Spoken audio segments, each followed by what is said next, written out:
네, 여러분 안녕히 주무셨어요? 네, 오늘 아침에 천둥번개 친 줄 아세요?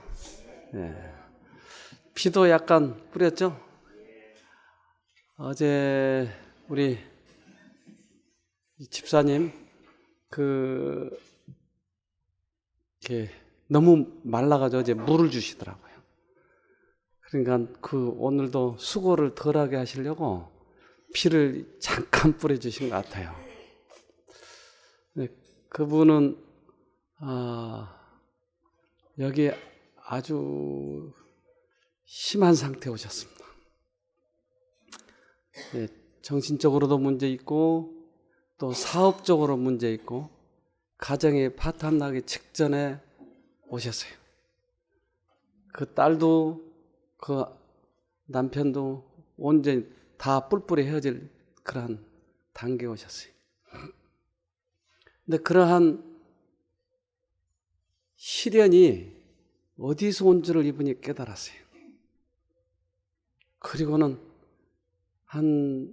지금 오신 지 1년이 안 됐어요. 몇 개월 됐는데 적극적으로 그 시험에서 빠져나오기 위해서 기도하고 하나님 붙들고 그러면서 그 정신도 그렇게 온전해지고 요즘에 딸도 같이 와서 하고 있어요.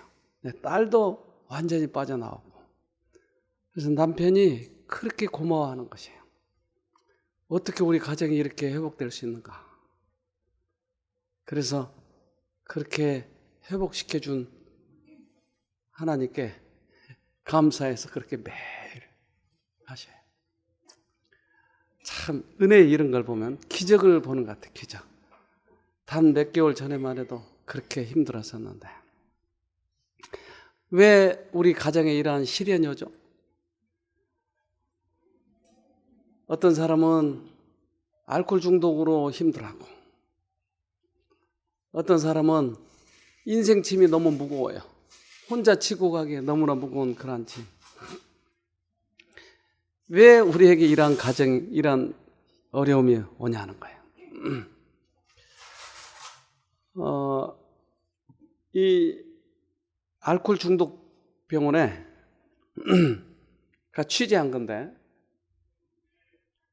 왜 알코올 중독이 됐는가? 술을 먹기 시작했나? 근데 이유가 뭐예요? 남편 미워서. 시댁 간섭 때문에. 그리고 마시다 쓰러지면 또 마시고 또 마시고 나중에는 중독이 돼서 소주만 보면 못 참는 거예요. 그래서 TV에 소주만 나오면 또 마시고. 그러니까 뭔가 이렇게 돼버린 데는 이유가 있더라. 맞아. 여기 가까운 의정부 교도소에 있어요. 여기 교도소에 술 때문에 감옥에서 20년을 보낸 모범수가 또다시 감옥에 들어왔어요. 왜 우리들의 인생은 이럴까? 왜 우리들의 가정은 이럴까? 그래서 이러한 시험이 오고 어려움이 닥쳐온 그 이유, 그 이면에 보이지 않는 이면의 그러한 정체들을 밝히면 여기서 빠져나갈 수가 있는 거죠. 여러분의 가정에도 그러한 어려움이 올 수 있나요? 그러한 가정의 어려움 때문에 여기 오신 분도 계시잖아요. 네. 그러니까 이러한 정체가 어디가 있는가? 제가 처음 시작해서 둘째 날인가 하나님께서 우리들에게 자유의지를 주셨다고 얘기를 했어요. 그래서 하나님의 품성 속에 이 자유의지는 목숨보다도 귀중한 품성이에요. 그러니까 선을 택하든지 악을 택하든지 그것은 우리들의 자유라 이 말이에요. 그런데 그 선택은 우리들의 인생의 결과를 보게 만드는 것이에요.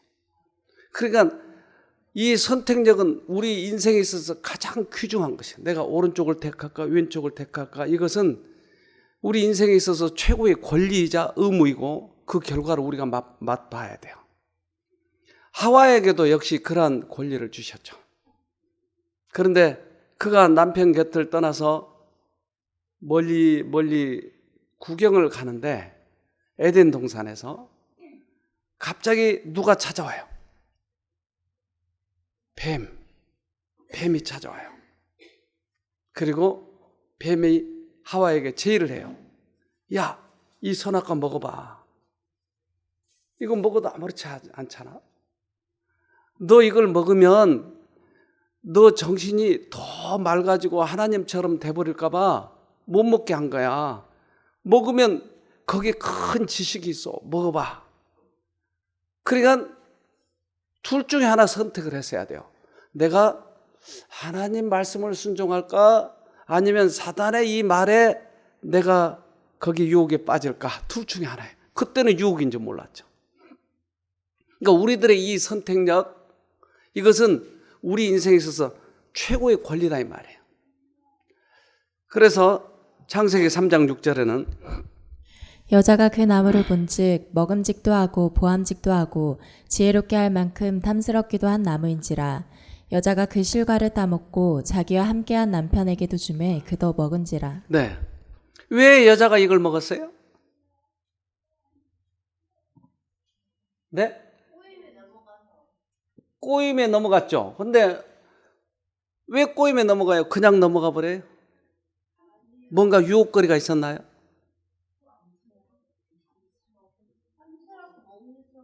그렇죠. 먹음직도 하고 보암직도 하고.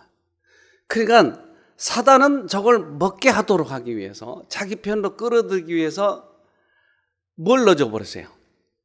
감정을 넣어줬어요. 그러니까 내가 먹고 싶다고 먹어버리는 것이 건강식이 아니고 원칙대로 먹는 것이 건강식인데, 먹음직하고 보암직하는 감정을 넣어주는데 이 감정에 속으면 넘어가는 것이었어요.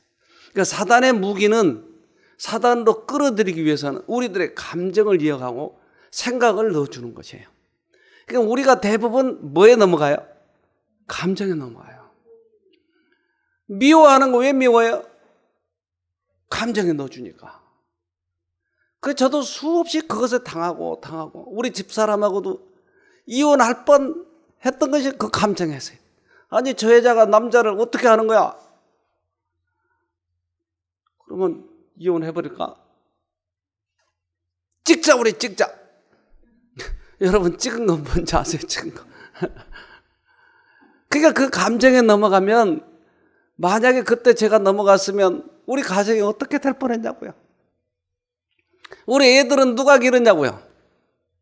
둘째 마누라가 들어오겠죠 그러면. 근데 둘째 마누라가 본 마누라만 해요. 애들에게서는 친엄마가 최고예요, 이 세상에서. 그래서 여러분이 이 감정에 속으면 넘어가는 거예요. 속으면 인생이 시련이 오기 시작하는 거예요. 그래서 이 감정에 속지 말아야 돼요. 야고보서 1장 13절에 사람이 시험을 받을 때에 내가 하나님께 시험을 받는다 하지 말지니 하나님은 악에게 시험을 받지도 아니하시고 친히 아무도 시험하지 아니하시느니라. 그러니까 그러한 시험이 오는 것은 하나님께서 그렇게 했다고요? 아니요. 여러분의 질병에 걸리는 이 시험이 왔는데 하나님께서 하셨죠? 아니요. 하나님은 절대 우리를 시험하지 않으세요. 그러면 이 시험은 어디서 오는 거죠? 사단에게서 오는 거지. 사단에게서 시험이 오는데, 아까 하와 꼬시는 거 봤잖아요. 그러니까 하와를 그렇게 꼬시는 건 하나님이 꼬신 게 아니고 사단이 했다고요. 그런데 우리는 이것에 자꾸 속아요. 하나님이 하시지 않았는데 병이 들면 누굴 원망해요? 하나님 원망해요. 하나님이 나 죄졌다고 이렇게 벌 주신다, 이렇게 착각하는 것이에요. 그런데 하나님은 절대 그렇게 시험을 하지 않아요. 단지 하나님께서 이 시험을 통해서 우리가 깨달을 수 있는 것이 있을 때 그만큼만 허락해 주세요. 우리가 이기지 못한 시험은 절대로 허락하시지 않아요. 그러니까 사단이 시험은 하지만 이게 우리들에게 때때로 깨닫게 해주고 이 경험을 통해서 유익할 것 같으면 그만큼만 문을 열어주는 거예요. 자, 다음 거 봅시다. 시편 33편 15절에 저는 일반의 마음을 지으시며 저희 모든 행사를 감찰하시는 자로다. 자, 하나님은 뭘 지었어요? 마음을 지었어요. 몸도 지으셨지만 마음도 지으셨어요. 그러니까 마음을 정확히 알고 계세요. 우리가 아무리 나 하나님 사랑해요, 사랑해요 하지만 마음으로 사랑하지 않으면 그건 가식인 것이에요. 그래서 하나님께서 가증하다고 얘기해. 그걸 하나님 내 마누라 사랑해요, 마누라 사랑하지만 마누라를 미워하고 있으면서 그런 말을 하는 것을 가증하다라고 그래요. 그러니까 마음하고 말하고 일치할 때 하나님께서는 그것을 정직하다고 하세요. 그러니까 하나님 미우면 하나님 사랑해요 그렇게 말하지 말고 하나님 미워요. 그러면 하나님께서 정직한 그의 마음을 받으시고 하나님께서 방법을 제시하는 것이에요. 그래서 마음을 지으셨기 때문에 이 마음을 정확히 알고 있는데 하나님은 하늘에 다시 와서 살도록 하기 위해서 이 마음이 회복되기를 원하는 것이에요. 그러니까 내 마음이 잘못된 마음이 있다면 이것을 회복하기를 원하시기 때문에 그 마음이 들춰나도록 때때로 사단이 시험하는 것 때문에 내 마음이 들춰나는 것. 나는 도둑질 안 해요. 원래 도둑질할 마음이 없어요. 하지만 보석을 보면 훔친다 이 말이에요. 이걸 통해서 자기 마음이 드러나는 것이 자기 마음이. 그래서 허락하는 것이에요. 우리들의 이 뇌, 이 속에 마음이 들어있는데 이 마음은, 이 뇌는 모든 우리들의 몸을 움직일 뿐만 아니라 우리의 인생길을 우리 뇌가 끌고 가는 것이에요. 내가 대학을 갈까 말까, 직업을 가질까 말까, 이것이 여기에서 판단해가지고 내 인생길을 끌고 간다고요. 내 인생길을. 그러니까 이 하나님께서는 이 뇌의 역할을 굉장히 중요하게 보는 거예요. 그래서 우리와 대화할 때는 하나님께서 손과 대화하시죠? 그럼요. 우리 마음과 대화하는 거예요. 그러니까 우리들의 마음이 회복이 되어야 하늘에 다시 갈 수 있는 것이에요. 우리들의 모든 부분을 다 뇌가 관장을 하고 있잖아요. 마음이, 야, 저 녀석 미운데 한 대 때려버려라. 그러면 손이 그때 나가는 것이. 그러니까 손이 지옥 간다고요?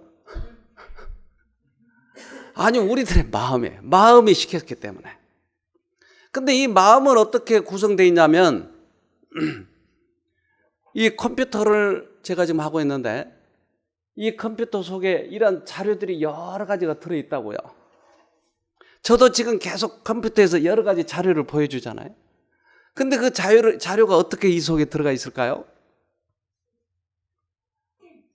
이러한 스캐너 같은 데다가 올려놓고 여기다 그림을 올려놓으면 전기선을 통해서 이 속에 들어가 가지고 하드 속에 이 저장이 돼요. 사진을 찍어 가지고도 이렇게. 그러니까 빛이라고 하는 것이 전기화 시켜서 전기가 이 속에 하드에다 집어넣어요. 근데 이 하드는 뭘로 구성되어 있죠?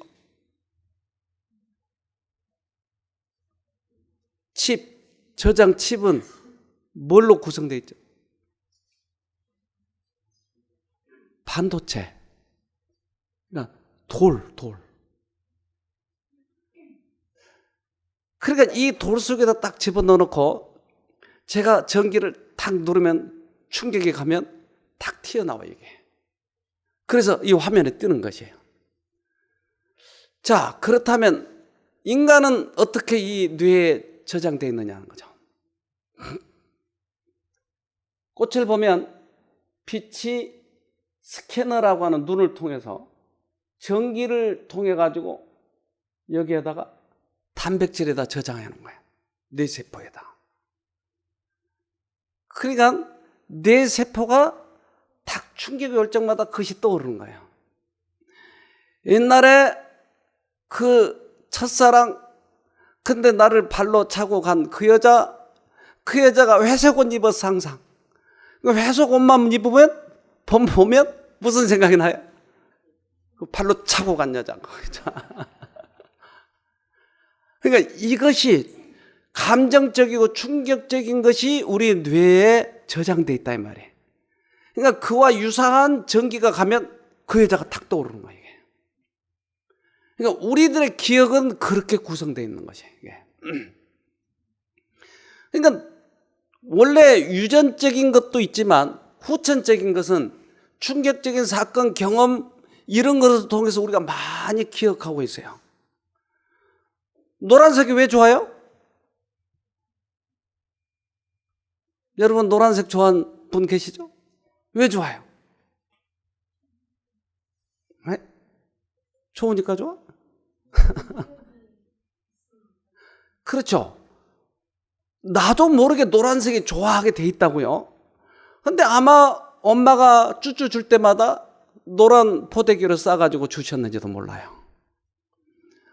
엄마가 나를 사랑한다고 어렸을 때부터 노란 꽃을 꺾어다가 얼굴에다 이렇게 보여줬는지도 몰라요. 그러니까 나도 모르게 노란색을 좋아하는 성향이 생겼다는 거예요. 그러니까 우리들의 성격은 물론 유전적인 것도 있지만 후천적으로 그러한 사건들 속에서 나를 만들어 온 것이에요. 근데 내가 왜 그런 사람인지를 모른다 이 말이에요. 왜 나는 성질이 급하지? 왜 나는 도둑질 하기를 좋아하지? 내가 나를 모르고 있는 거예요. 근데 하나님은 이걸 아실까요? 아시죠? 우리들의 추억 속에는 저러한 사람들과의 관계의 추억들이 있어요.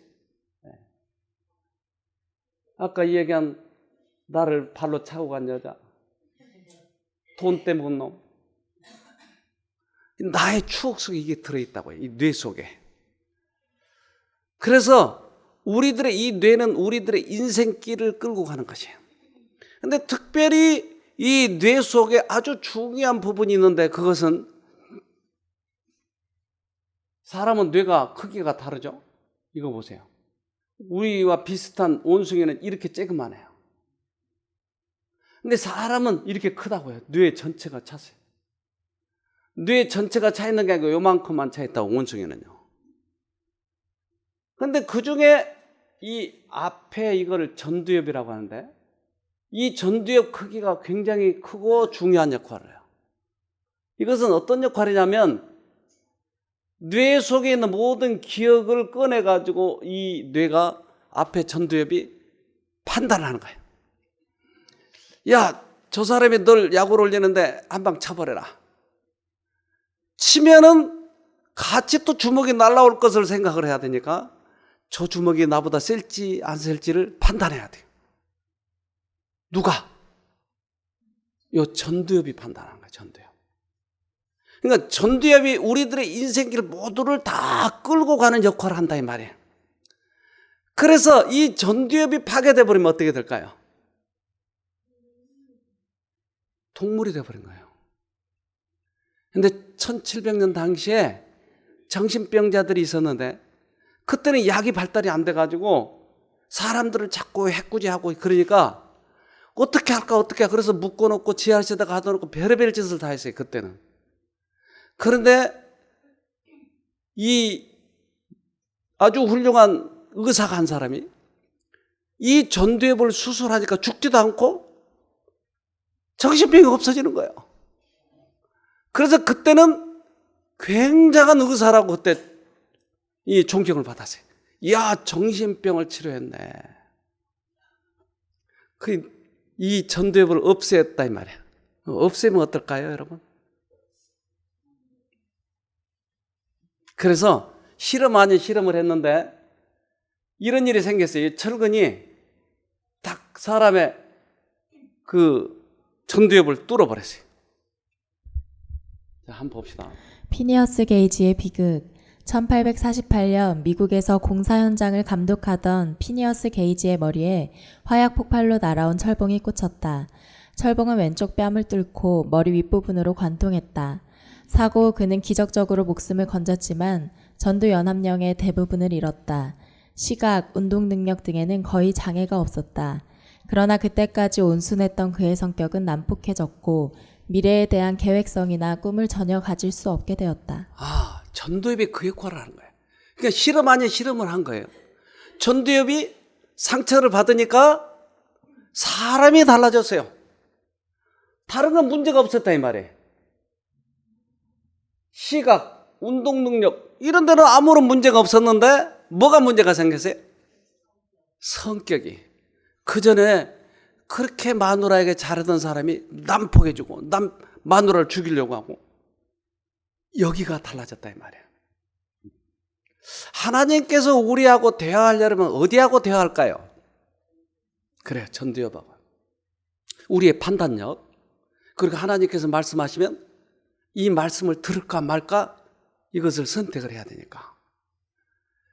그래서 우리가 하늘에 다시 가면 이 판단 능력, 인생의 계획을 하는 이곳, 우리들의 성격이 있는 이곳이 변화되어야 하늘에 갈 수 있다고 하는 것이에요.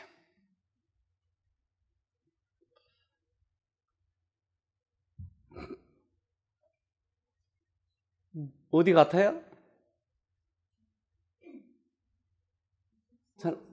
보석상. 여러분 갖고 싶은 거 있으면 하나씩 집으세요. 그런데 보석상에 가서 가끔 훔친 사람이 있는 거예요. 여러분 왜 훔칠까요? 갖고 싶어서. 그런데 다른 사람은 안 훔치잖아요. 근데? 자, 그러니까 이것을 우리가 잘 보면 우리들의 이 성격, 우리들의 처지, 또 죄를 짓고 가는 과정을 알 수가 있는 것이. 보석상 그냥 지나면 저건 저 사람 거야 이렇게 생각하면 될 텐데 하나의 아이디어가 들어오는 거예요. 야, 저거 하나 탁 훔쳐가지고 여기에다 달아봐. 너 목이 길잖아. 그러니까 여기에다 달아놓으면 얼마나 멋있겠냐. 나는 목이 좀 짧아가지고 거기에 해당은 안 되겠습니다만. 이러한 아이디어를 넣어준과 동시에 내 마음에 있는 이 성격 여기에다 호소하는 거야. 그러면 내 감정이 그것을 갖고 싶은 욕망이 생기는 거지. 그러니까 내 마음에 있는 성격에다가 사단은 생각을 넣어주고 감정을 넣어주는 거예요. 그러면 이걸 싹 훔치는 거예요. 그러니까 우리들의 구조가 그렇게 돼 있다 이 말이에요. 야고보서 1장 14절에는 사람이 시험을 받는 것은 자기 욕심에 끌려 유혹을 받기 때문입니다. 욕심이 생기면 죄를 낳고 죄가 자라면 죽음을 낳습니다. 네, 시험을 받는 것은 우리 속에 있는 욕망의 유혹을 받기 때문입니다. 그러니까 우리 속에 뭐가 있어요 지금? 욕망이 있는데 그러한 탐심이 있는데 이 탐심에다가 사단이 호소하는 것이.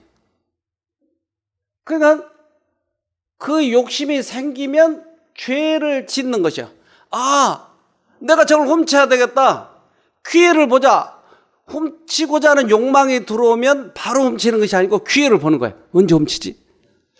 아, 저 주인이 어디 갈 때 살짝 훔치자. 그러니까 이미 속에는 뭐가 지금 돼 있어요? 훔치고자 하는 마음이 변해 있는 것이게. 이것을 하나님께서는 죄라고 얘기해요. 여인을 보고 음욕을 품은 자마다 간음하였느니라 라고 얘기해요. 그래서 그러니까 생각이 들으면 생각을 탁 끊어버리면 죄를 안 짓는데 생각에 들어온 건 누구든지 들어온 거예요. 누구든지. 근데 이 생각을 가지고 내 마음에 탁 계획을 세우는 거야. 그렇지, 훔쳐야지. 이것을 죄라고 한다. 그러니까 아직 죄를 짓지 않아도 이 속에서는 이미 죄가 돼 있는 것이. 그런데 이 아기를 여러분 임신하면 아기 안 날 수도 있죠? 틀어 막아 놓으면 못 나오게. 아니요, 그렇게 해서 되는 게 아니에요. 그러니까 죄를 만들어 놓으면, 임신하면 어느 때든지 기회가 되면 낳는다 이 말이에요. 그래서 여기 뭐라고 그러세요? 욕심이 생기면 죄를 낳고 죄가 자라면 죽음을 낳습니다. 여기서 생각을 차단해야지, 생각을 차단하지 않고 죄를 곱씹으면 죄를 짓게 돼 있다고 해요. 어느 때든지. 그러니까 시험이 오는 것은 사단이 자기의 무기로 우리들의 생각을 집어넣어주고 이것을 죄를 지면 시험에 걸리는 것이. 여기에 시련이 오더라. 그러니까 결국 누가 하고 있는 것이 계속? 사단이 하고 있는 거예요. 그런데 우리 뇌 속에 이렇게 우주만큼 복잡한 뇌에 내 속에 탐심이 있는지 없는지 내가 알고 있어요? 모르고 있어요? 몰라요. 그러면 어떻게 알죠? 내 속에 이거 있으면, 탐심 가지고 있으면 하늘을 못 가잖아요. 그런데 어떻게 하냐고요? 네? 여러분 속에도 이게 들어있다니까요. 그렇죠? 그런데 그것을 어떻게 알죠? 내가 나를?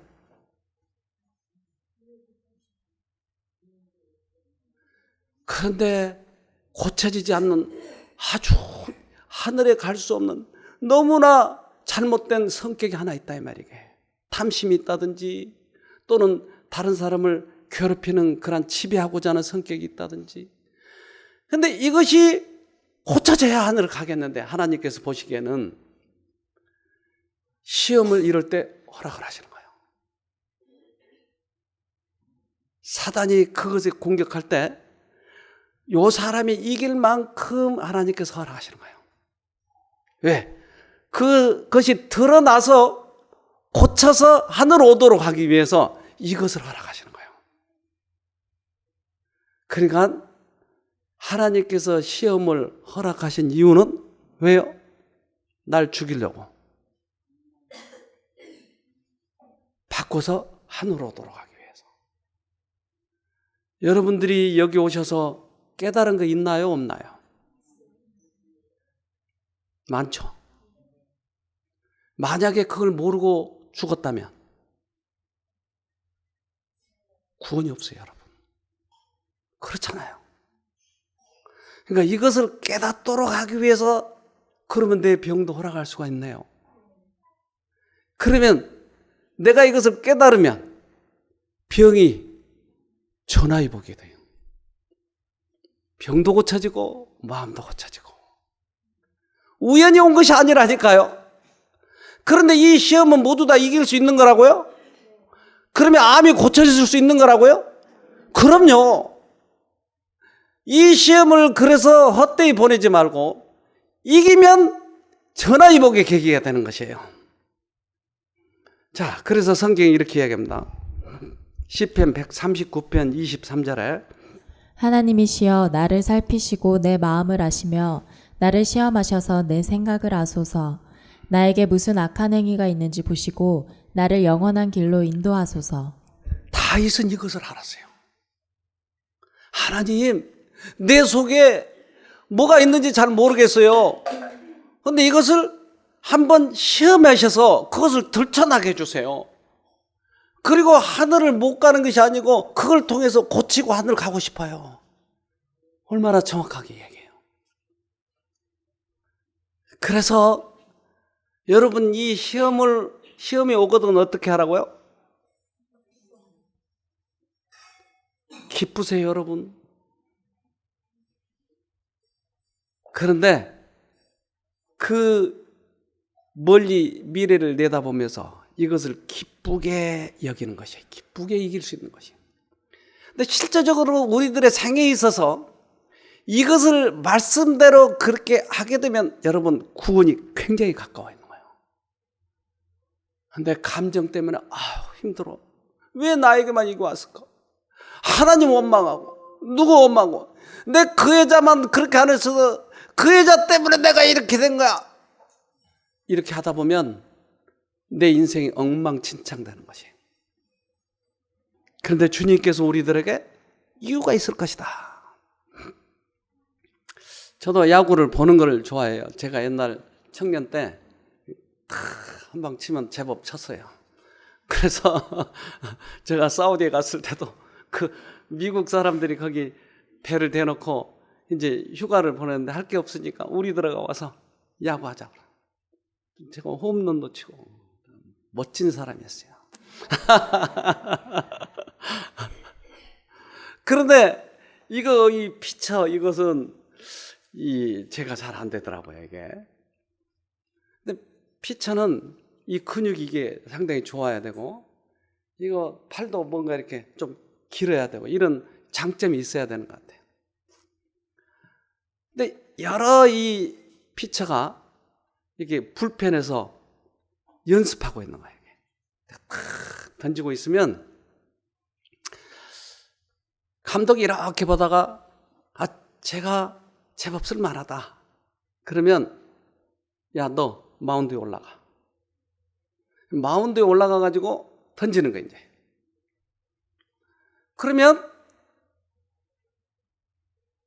마운드에서 던질 때 타자가 치면 홈런 맞잖아요. 근데 상대방에 대해서 누가 잘 알아요? 감독이 잘 알아요. 1번 저 녀석은 슬로우를 잘 쳐. 2번 저는 직구를 잘 쳐. 그러니까 감독이 피처한테 사인을 보내. 그러면 이건 직구고 이건 커브야? 그러면 감독 사인을 보고 던져야 돼요. 근데 감독이 사인을 보냈는데도 자기 마음대로 던지면 얻어맞는 거예요. 우리들의 인생에 있어서 생활을 하다가 너 마운드 올라와. 그러면 마운드에 올라가서 상대방은 치려고 하고 있을 때 내가 누구 사인을 봐야 돼요? 감독 사인을 봐야 돼요. 시험이 오면 누구 사인을 봐야 돼요? 감독 사인을 봐야 돼요. 근데 시험이 오면 아이고 나 죽네, 아이고 왜 나에게만 인생길이 이래, 이렇게 하다 보면 감독 사인을 안 보고 엉뚱하게 던졌기 때문에 맞는 거예요. 그러니까 우리가 시험에 얼마나 얻어맞는지 몰라요. 여러분을 귀히 여겨서 시험이 닥쳐올 때 세웠다니까요. 근데 그 시험에 여러분 넘어가 버린 거예요. 실패한 거예요. 다시 일어나야 돼요. 또 감독 사인을 봐야 돼요. 네. 시련과 장애물들은 하나님께서 선택하신 훈련의 방법이며 그분께서 정하신 성공의 조건들이다. 사람들의 마음을 읽으시는 하나님께서는 그들이 자신들을 아는 것보다 그들의 약점을 더 잘 알고 계신다. 네. 시련과 장애물들은 하나님께서 훈련시키는 방법이다. 그러니까 어떤 어려움이 온다 할지라도 이 시련은 무엇 때문에 허락하셨어요? 나를 훈련시켜서 하늘을 오도록 하기 위해서. 그러니까 시험을 보면 이 시험을 어렵다고 생각하고 고통스럽다고 생각하고 피하려고 하면 우리들 속에 있는 것들을 내가 모른다 이 말이에요. 근데 내 속에 있는 것들이 적나라하게 드러날 때 내가 이런 사람이었구나. 그리고 난 하나님에 붙들고 그것을 극복하면 어떻게 될까요? 극복하면 승리하는 것이에요. 우리들의 뇌가 달라지는 것이. 극복하는 방법을 깨달았기 때문에, 극복하면 우리들의 뇌가 달라지기 때문에, 전두엽이 달라지기 때문에 우리들의 인생길은 하늘 가는 길이 된다 이 말이에요. 해볼만 하잖아요. 그런데 이 시험은 누구에게나 있는 거예요. 없는 사람이 없는 거예요. 그런데 이 시험을 어떻게 통과하느냐에 따라서 우리들에게 유익한지 아닌지 다시 하나 봅시다. 고린도전서 10장 13절에 사람이 감당할 시험 밖에는 너희에게 당한 것이 없나니 오직 하나님은 미쁘사 너희가 감당치 못할 시험 당함을 허락지 아니하시고 시험 당할 즈음에 또한 피할 길을 내사 너희로 능히 감당하게 하시느니라. 네. 감당할 시험 밖에는 당한 것이 없다. 그러니까 아무리 우리에게 고통스럽고 어려운 시험이 닥친다 할지라도 그것은 우리가 이길 수 있다 이 말이에요. 이길 수 있다. 그런데 그 시험이 올 때는 어떻게 한다고요? 여러분 시험지를 다 각기 맞게 내줬어요. 여기 초등학생 있네요. 여기 대학생 있나요? 그러면 초등학생에게는 초등학교 시험지, 대학생에게는 대학생 시험지. 그러니까 믿음의 대학생에게는 대학생 시험지를, 믿음의 초보자에게는 초등학생 시험지를 내주고 다 줬다고요. 그리고 시험지 줄 때 같이 준 게 있는데 답안지를 주는 거예요. 그러면 100점 맞을까요? 빵점 맞을까요? 그런데 빵점 맞은 사람이 있더라니까요. 시험지를 내주면서 답안지를 같이 내준다니까요. 근데 왜 빵점 맞아요? 답안지 안 보고 저 멋대로 쓰는 거예요. 시험이 올 때는 어떻게 하라고요? 답안지를 어떻게 봐요? 시험이 오면 예수님을 쳐다보는 거예요. 근데 자기 멋대로 그 시험을 이기려고 하는 거지. 여기 써놨잖아요. 시험 당할 즈음에 피할 길, 답안지 준다고 그랬잖아요. 근데 답안지를 안 보고 자기 멋대로 써. 그러니까 빵점. 답안지 있는데 빵점 맞는 것도 기적이에요, 이거. 어떻게 이렇게 빵점을 맞을 수 있을까? 근데 여러분 지금 몇 점이요? 시험이 올 때 안 쳐다보는 거예요. 그러면 이 시험을 보고 나면 내게 지금 어려운 고통이 온다고요. 갑자기 내 남편이 이상하게 돼버린 거예요. 그러면 이 시험을 지금 보고 있는 거예요. 어떻게 한다고요? 애고 오애고 울어야죠. 후회하고. 아니요. 그때 예수님을 보는 거예요. 예수님, 나에게 무엇을 깎게 하시려고 이 시험을 하러 가셨습니까? 그러면 그 시험을 통과하면 어떨까요? 많이 내가 달라져 있는 거예요. 그렇게 성질 급하던 사람이 성질이 깎이고, 그렇게 남에게 함부로 하던 사람이 부드러워지고 깎이는 거예요. 자, 봅시다. 1970년대에 아주 유명한 실험입니다. 4살짜리 아이에게 간단한 선택권을 줍니다. 선생님이 올 때까지 기다리면 여기 그릇에 담긴 사탕을 모두 줄게. 알았지? 만약 못 기다리겠으면 여기 이 버튼을 눌러. 그럼 선생님이 와서 사탕을 하나만 줄 거야. 알았지? 좋아, 선생님 금방 갔다 올게.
비록 검증된 건 아니지만 흥미로운 실험 결과에 의하면 유혹을 오래 견딘 아이일수록 그 후 학업 성적도 더 높게 나왔다고 합니다.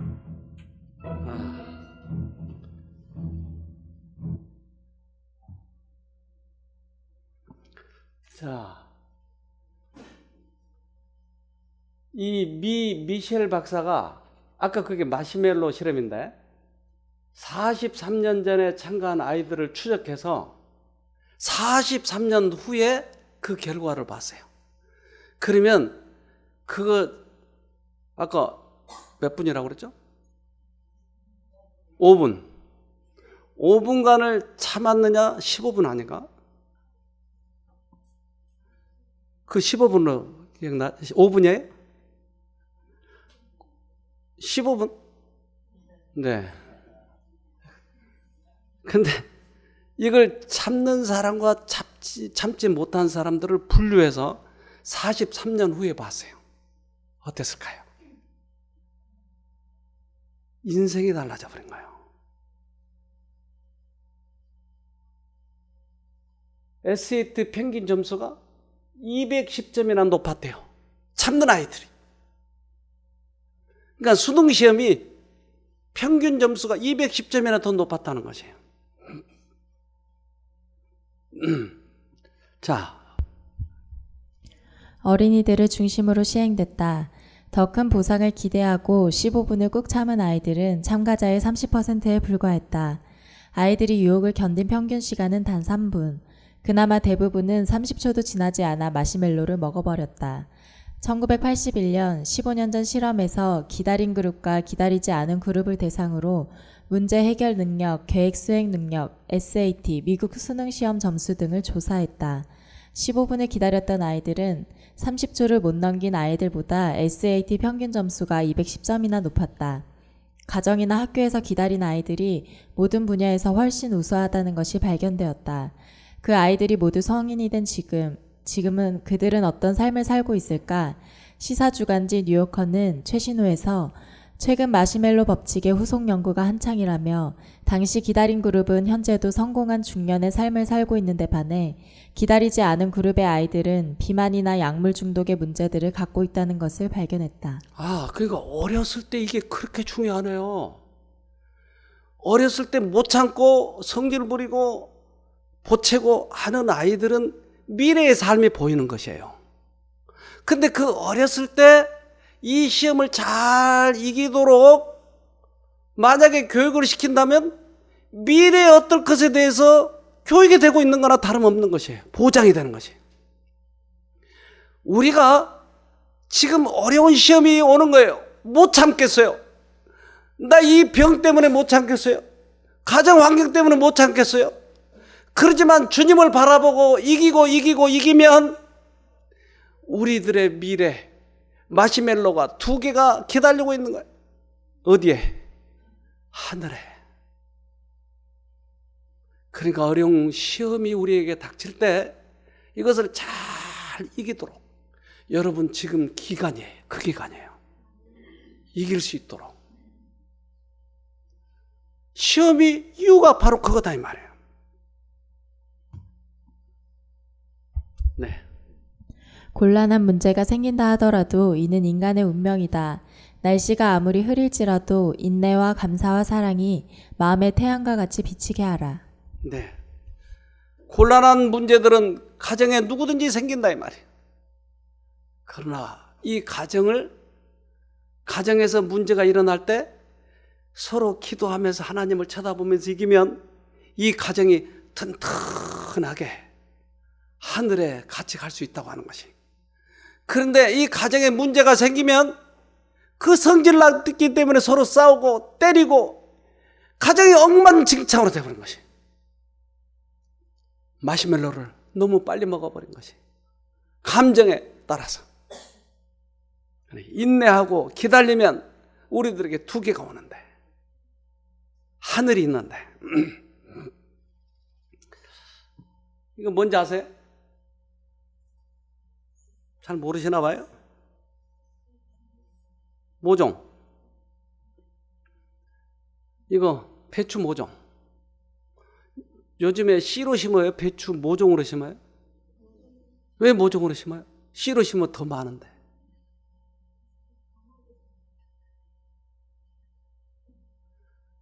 이 모종으로 심으면 더 활착률이 좋대요. 더 강하게 자란대요. 그래서 모종을 하는 거예요.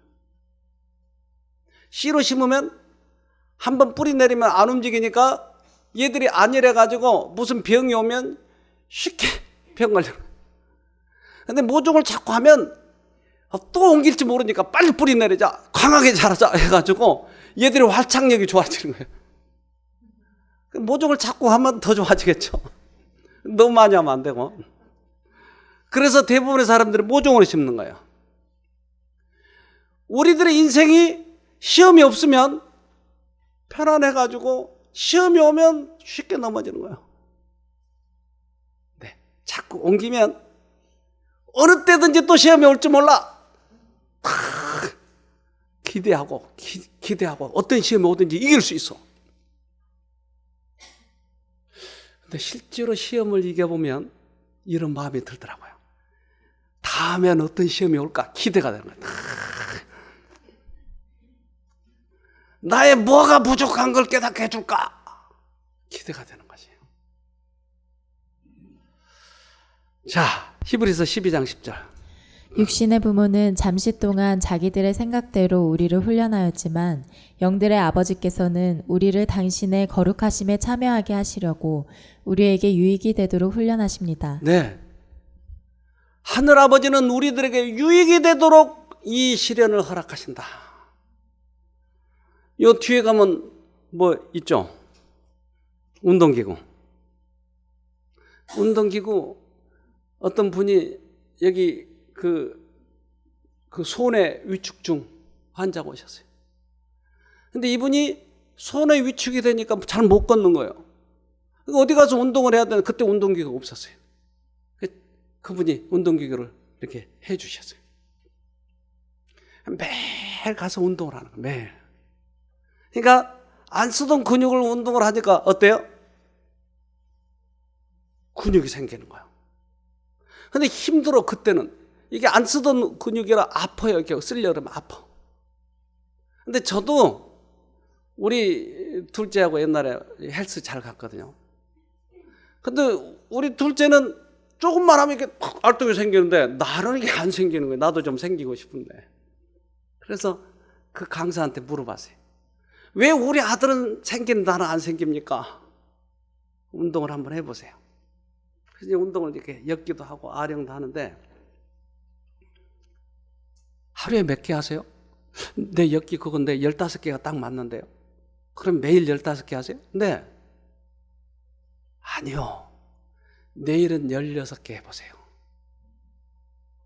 그리고 조금씩 늘리라는 거예요.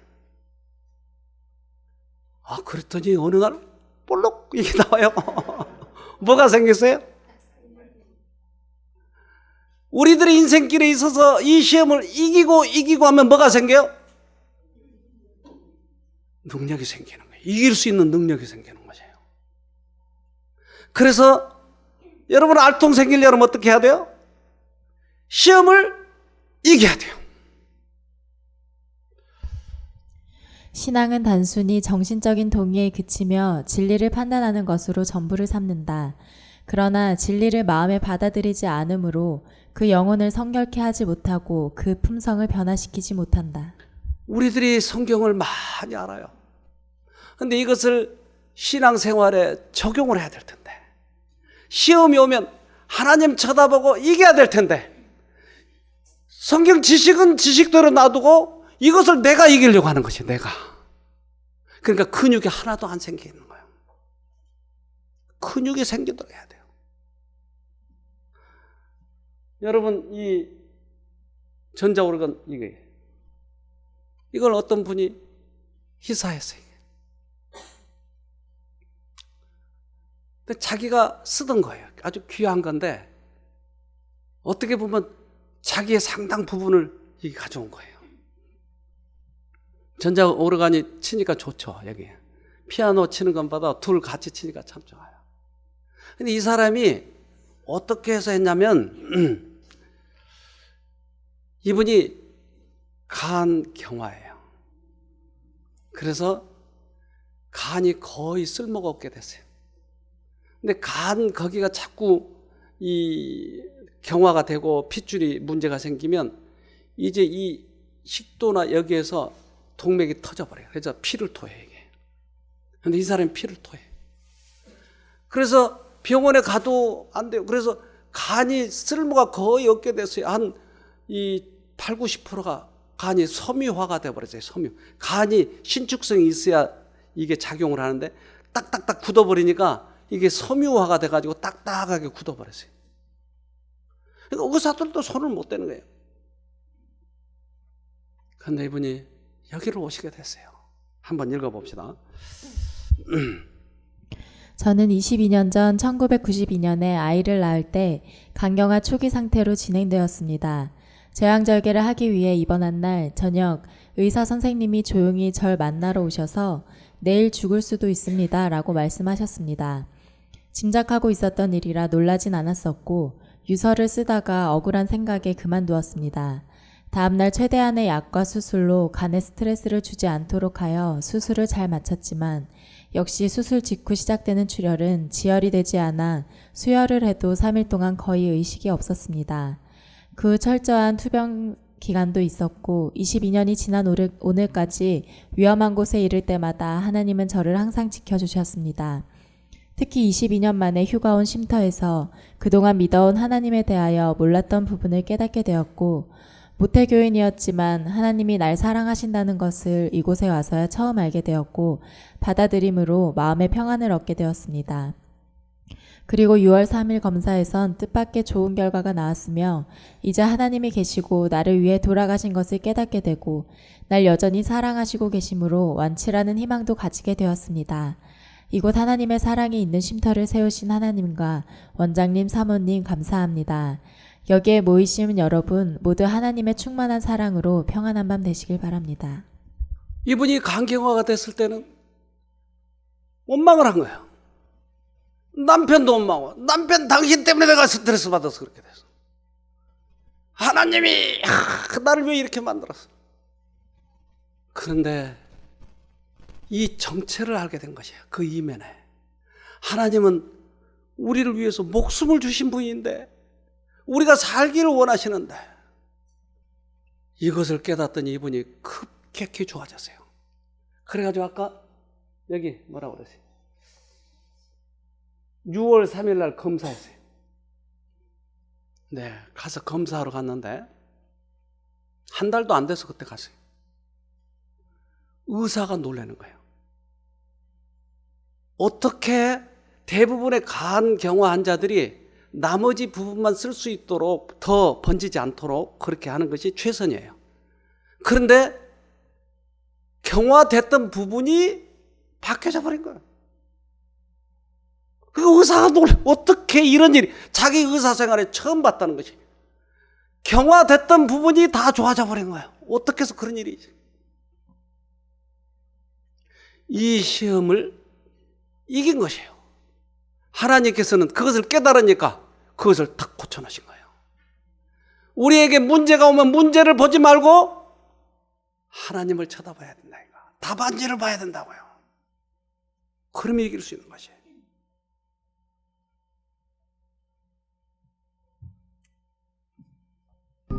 영혼의 피부에선 치명적인 박테리아가 만들어집니다. 작은 분비샘들에서 근육을 마비시켜 횡격막과 심장을 멎게 하는 테트로도톡신을 만들죠. 그런데 가토뱀은 테트로톡신에 대한 내성을 길렀습니다. 뱀과 영혼의 경쟁으로 양쪽의 저항력과 독성은 갈수록 강해지고 있습니다. 영혼은 이제 보통의 천적보다 훨씬 더 큰 사람마저도 죽일 수 있을 정도의 독을 가지게 됐습니다. 그렇다면 이 둘의 경쟁에서는 어느 쪽이 앞서고 있을까요?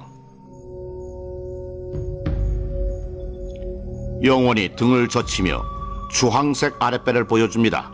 건드리면 큰 코 다친다는 신호죠. 가터뱀은 위험을 무릅쓰지 않기로 하지만 모든 천적이 이렇게 나오진 않습니다.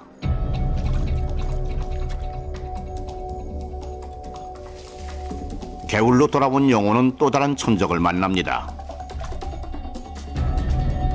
뱀보다 좀 더 가까운 종인 황소개구리입니다. 황소개구리는 뭐든 닥치는 대로 잡아먹습니다.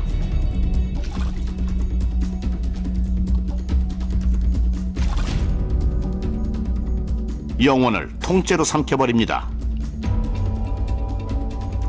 황소개구리의 뱃속에서 녀석의 위산과 영혼의 독이 경쟁을 벌입니다.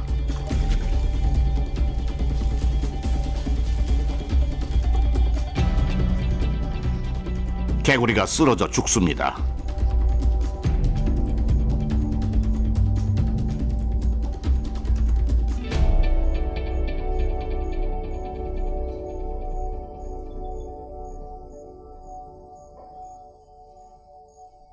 영혼이 밖으로 빠져나와 느긋하게 집으로 돌아갑니다. 기가 막힌 일이죠. 우리를 사단이 삼켜도 주님께서 우리를 보호하시기 때문에 이길 수 있는 것이에요. 여러분, 지금 어려운 시련이 닥쳤다 할지라도 하나님을 쳐다보면 이길 수 있는 거예요. 지면은 할 말이 없어요. 이기세요. 꼭 이기시기를 간절히 바랍니다. 기도합시다.